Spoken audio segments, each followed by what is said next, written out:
Welcome to The Bottom Line. I'm Pastor Rick Utze from Maranatha in Plain City, Ohio. A few months ago, I was talking to you about a Mose system. Like it was called Mose. It was a system in Venice that prevents flooding into the city. And so they had this series of walls that they put up, along the shoreline that when the forecast is for flooding, they can activate these walls and they come out and they actually keep all the water coming in from flooding their city. And I told you last time that it worked for the first time, right? They got this especially high tides and everything else, and they stayed at bay. They were dry. Well, guess what I read this past week? It didn't work, right? They got flooded again. And I started to think, well, I wonder why it didn't work. Like it worked the first time. I wonder what was wrong. Well, there wasn't really anything wrong except for the fact that they only activate the walls when there's a forecast that the tide is going to be up by 4.5 feet. And the forecast was for 4 feet. Well, guess what? It was more than 4 feet. It exceeded the forecast. And so the water came in because the walls were down. And I thought, well, that's a bummer. Like you would think if they were even close, right? So now they said they have to reevaluate this forecasting, right? Because there wasn't anything wrong with the walls, right?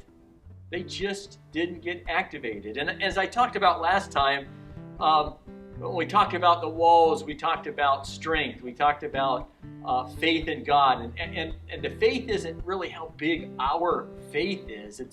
It's what we have faith in and who we believe God is. And really, it's the object of our faith that's strong. And so in this case, I don't think there's anything. I mean, the walls aren't perfect, but I doubt there's a whole lot wrong with them. And it got me to think about our faith. And it got me to think about, I wonder why our faith sometimes doesn't work. And in James 2, starting in verse 17, it actually starts a little bit before that, but the first verse I'm going to tell you about is 17. It says, "In the same way, faith, if it does not work, is dead by itself." So James is going into this thing saying, yeah, you got to have faith, but faith without works is dead. He goes on 19, it says, "You believe God is one, good. Even the demons believe and they shudder." So belief in and of itself isn't enough. It goes on in verse 20. It says, "Senseless person, are you willing to learn that faith without works is useless?" He's giving several examples about how faith without works is useless. If somebody is in need and you just say, hey, go and be fed and don't do anything, what good did that do? Faith without works is useless. It doesn't mean you're saved by your works, but if you want your faith to work, if you want your faith to be useful and not useless, you have to put it to work. You have to believe and obey. You have to trust in God as your faith in an object, God who never fails, right? And so if you don't believe in a big God, if your God isn't big and your God isn't powerful and your God doesn't work and your God isn't good even in the midst of bad things, you're probably not going to have an active, useful faith, right? And so, and it says then, when you go down to verse, if you go to verse 22, it says, "You see that faith was active together with his works," and talking about Abraham, "and by works faith was made complete."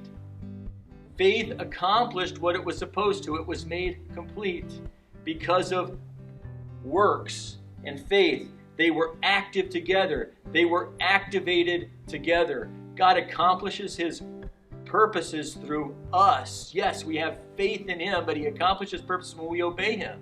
Do we believe in him? And so here's the bottom line.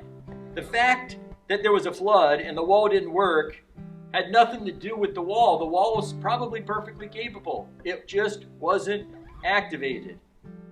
And so in order to activate our faith, right, we need to believe that God does what he says he does and that he works in and through us to accomplish his purposes for his kingdom. And when we believe in that kind of God, we will have the faith to do works and be obedient to him, to a loving, faithful, grace-filled, compassionate God. And so that's the thing. The wall probably isn't perfect. Our God is. He never, ever fails. So just remember that. Even in the bad times, God is always good and faithful. So let's activate that faith by the works that we do. Thank you for watching, and I'll see you next time on The Bottom Line.